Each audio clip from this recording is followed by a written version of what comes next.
एक बार मृत्यु के देवता ने अपने एक दूत को धरती पर भेजा। एक स्त्री मर गई थी, उसकी आत्मा को लाना था।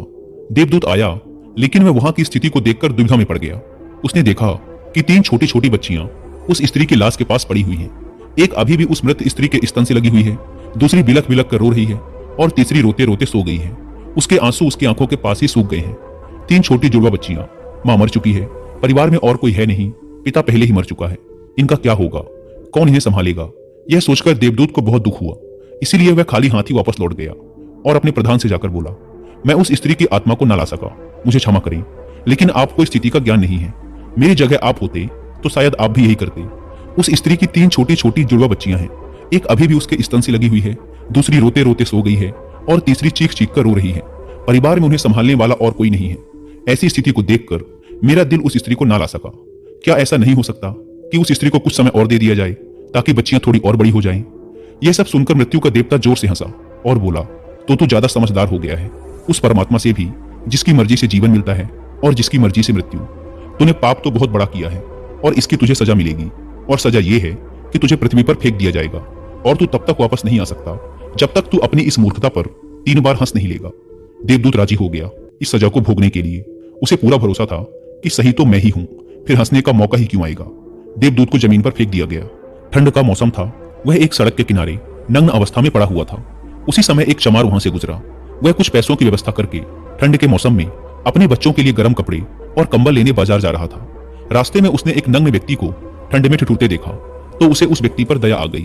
उसने अपने बच्चों के लिए गर्म कपड़े और कंबल लेने के बजाय उस नग्न देवदूत के लिए कपड़े और कंबल खरीद लिए।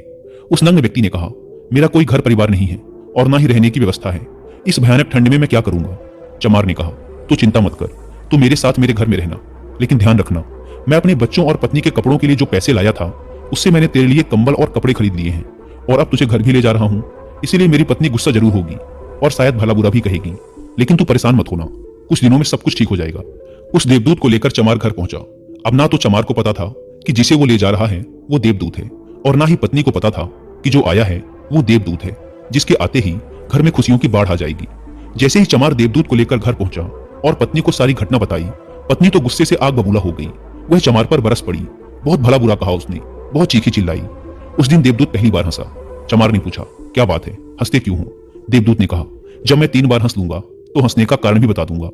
देवदूत पहली बार हंसा क्योंकि उसे लगा कि चमार की पत्नी ये नहीं देख पा रही कि घर में देवदूत आया है, जिसके आते ही घर में हजारों हजार खुशियों के द्वार खुल जाएंगे। लेकिन उसकी भी गलती ना थी। व्यक्ति देख कितनी दूर तक सकता है। वह तो बस इतना ही देख पा रही थी कि बच्चों के कपड़े और कंबल चले गए। जो खो गया उसे तो वो देख पा रही थी, लेकिन जो मिला है उसे वो ना देख सकी। तो देवदूत हंसा। उसे लगी अपनी मूर्खता कि ये पत्नी भी नहीं देख पा रही कि क्या घट रहा है। अब क्योंकि वो देवदूत था, इसीलिए सिर्फ 10 ही दिनों में उसने चमार का सारा काम सीख लिया। वह जूते बनाने लगा और सिर्फ कुछ ही महीनों में उसके जूते इतने बिके कि चमार अमीर हो गया। साल भर में तो सारे देश में ये बात फैल गई कि उस जैसे जूते कहीं और बन ही नहीं सकते। राजाओं और सम्राटों के जूते अब उसके यहाँ बनने लगे थे। चमार के घर धन की बारिश हो गई। सब बहुत खुश थे और सब कुछ बहुत अच्छा चल रहा था। एक दिन सम्राट का एक आदमी आया और बोला, ये चमड़ा बड़ा कीमती है, आसानी से मिलता नहीं, कोई गलती नहीं होनी चाहिए। सम्राट के लिए जूते बनाने हैं और ठीक इस तरह के बनाने हैं। ध्यान रखना, जूते ही बनाने हैं, चप्पल नहीं। उस राज्य में ऐसी प्रथा थी कि जब कोई व्यक्ति मर जाता था तो उसे चमड़े की चप्पल पहनाकर चिता पर लिटाया जाता था। चमार ने भी देवदूत से कहा कि चप्पल मत बना देना, जूते ही बनाना। सम्राट का स्पष्ट आदेश है, और ध्यान रखना, चमड़ा सिर्फ इतना ही है, कोई गलती मत करना, वरना बड़ी मुसीबत में फंस सकते हैं। सम्राट का काम है। इतना कहने के बाद भी देवदूत ने उस चमड़े से चप्पल ही बनाई। जब चमार ने देखा कि देवदूत ने जूते की जगह चप्पल बनाई है तो वह आग बबूला हो गया। वह गुस्से में इतना पागल हो गया कि डंडा लेकर देवदूत को मारने दौड़ा। उसने कहा, तुझे बार बार समझाया था कि जूते ही बनाना, लेकिन तूने चप्पल बना दी। अब सम्राट हमें छोड़ेगा नहीं, तू तो मरेगा ही, लेकिन साथ ही मुझे और मेरे परिवार को भी फांसी लगवाएगा। इतना सुनते ही देवदूत खिलखिलाकर हंस पड़ा। उसी समय पीछे से दौड़ता हाँफता सम्राट का आदमी आया और बोला, जूते मत बनाना, चप्पल ही बनाना, क्योंकि सम्राट की मौत हो गई है। इतना सुनते ही चमार के हाथ से डंडा छूटकर नीचे गिर पड़ा। उसने देवदूत के पैर पकड़ लिए और कहा, मुझे माफ कर दो, मैंने तुझे मारा, मुझसे बहुत बड़ी भूल हो गई। देवदूत ने कहा, कोई बात नहीं, मैं अपनी सजा भुगत रहा हूं। चमार ने कहा, कौन सी सजा, और तुम हंस क्यों रहे हो? देवदूत ने कहा, जब 3 बार हंस लूंगा तो सब कुछ बता दूंगा।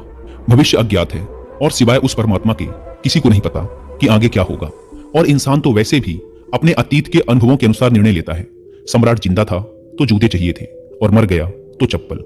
देवदूत दोबारा हंसा, यह सोचकर कि भविष्य हमें ज्ञात नहीं और हम आकांक्षाएं करते रहते हैं, अनुमान लगाते हैं, जो कि पूरी तरह व्यर्थ है।